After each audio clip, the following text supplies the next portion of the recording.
नमस्कार शेतकरी मित्रांनो, मी प्रथमतः डॉक्टर किशनचंद्र साहेबांचे महाराष्ट्राच्या वतीने आभार व्यक्त करतो। त्यांनी निरनिराळे प्रोडक्ट आपल्या शेतीसाठी त्यांनी उपलब्ध करून दिलेले आहेत।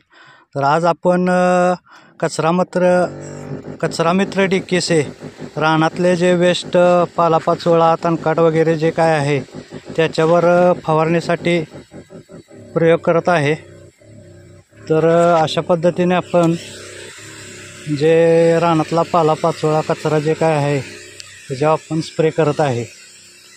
15 लिटर पंपाला 150 मिली कचरा मित्र DKC आपण वापर केलेला आहे।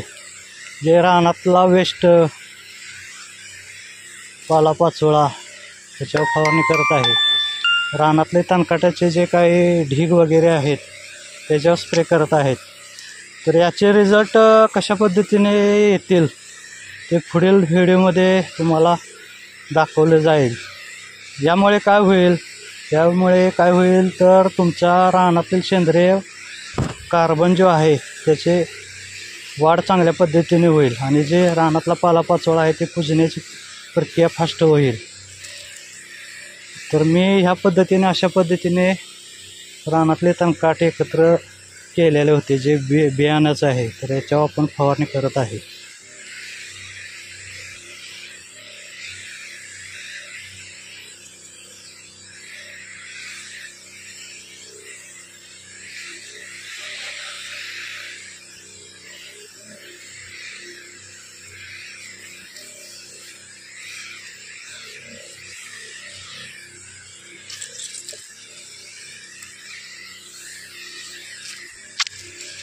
डॉक्टर किशनचंद्रांचे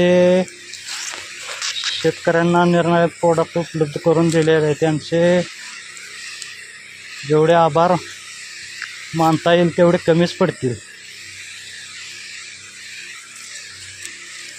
जैविक शेतीमध्ये एक क्रांती त्यांनी घडवून आणलेली आहे। अखंड देशासाठी नव्हे तर पूर्ण इतर देशासाठीही त्यांचे प्रोडक्ट बाहेर जात आहेत। मी गेले 8 ते 9 वर्ष झाले डॉक्टर किशनचे सर्व प्रोडक्ट वापर करत आहे शेतीमध्ये। रासायनिक खताचा खर्च जेमतेम आणि उत्पन्न म्हणलं तर त्या पटीने आपणाला चांगल्या पद्धतीने विकसित होत आहे। हा आपला ऊस आहे, ह्याला बाळ भरणी वगैरे काही केलेलं नाही। आत्तापर्यंत रासायनिक खताचे 3च पोती टाकलेल्या आहेत। मागच्या आळवणीत आपण मायक्रोरायझाची आळवणी केलेली आहे।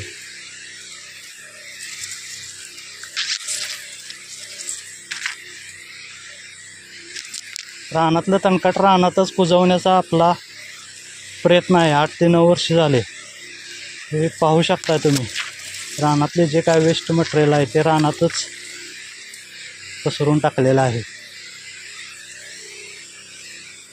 धन्यवाद।